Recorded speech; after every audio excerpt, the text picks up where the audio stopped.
Good day, everyone. We are going to discuss about the lesson 3, the self from psychological perspective. When we say self from psychological perspective, it is a school of thought or a philosophy which would guide someone's interpretation of an individual. Alright, before we dig deeper into our discussion, first, we would like to introduce ourselves.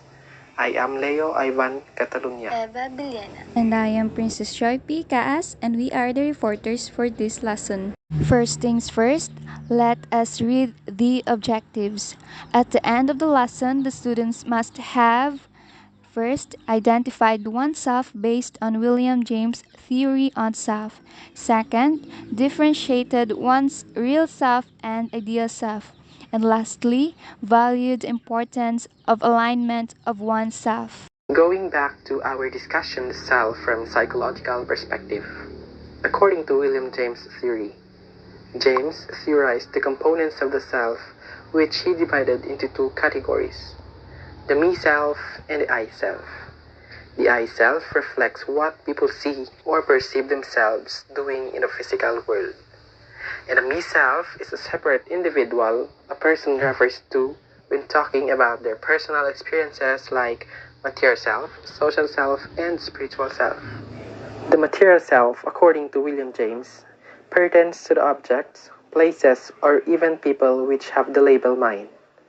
A material self is made up of everything that a person owns, like his or her car, house, clothes, even her family and friends.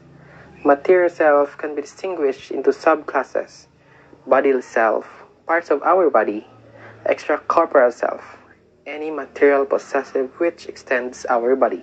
We have social self. The social self is a multifaceted analysis of the self concept based on the social nature of the self. Social self refers to how we perceive ourselves in relation to others. For James, people change how they act depending on the social situation that they are in. Spiritual self is you in your most beautiful and powerful form.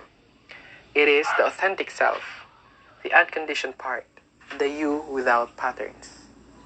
For James, the spiritual self was who we are at our core. It is the inner or psychological self. Real self versus ideal self.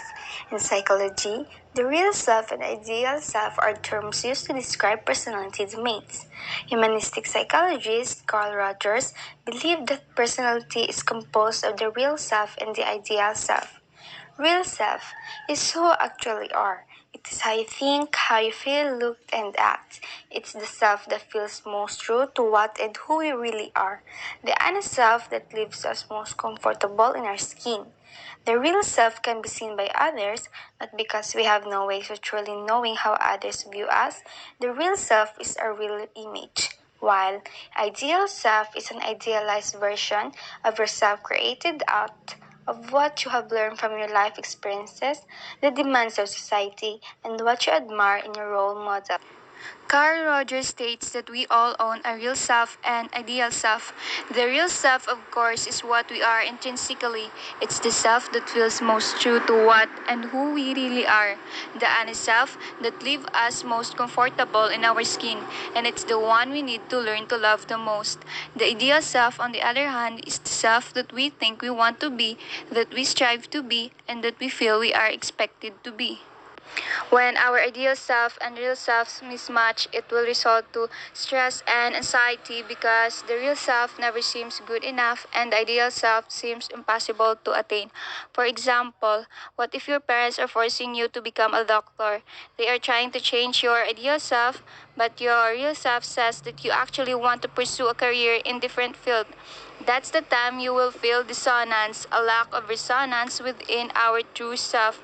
We need to make people conscious about the incongruence between the real self and ideal self. When we say there is incongruence, there is inconsistency between who you are and what you want to be. Because according to Rogers, when we feel incongruence, that when mental illness develop. Next is when our ideal self and real self close match, there will be a harmony. You will feel comfortable and you will be able to attain your goal to the best you can be. It is difficult to identify your ideal self. What you have to do is to trust your feelings. In fact, your thoughts, emotions, and feeling can usually be trusted to speak the truth to you. They will lead you to your real self, which in turn will help you to identify your ideal self. Alright, let's answer this reflection. First, how does psychological perspective describe yourself? Second, what is your ideal self? And third, have you ever experienced hiding your true self and why? Write your answer on the comment section and we will check it later on. That's all for today's discussion. Thank you for watching and listening, and I hope you've learned a lot from us. Once again, thank you and see you next time.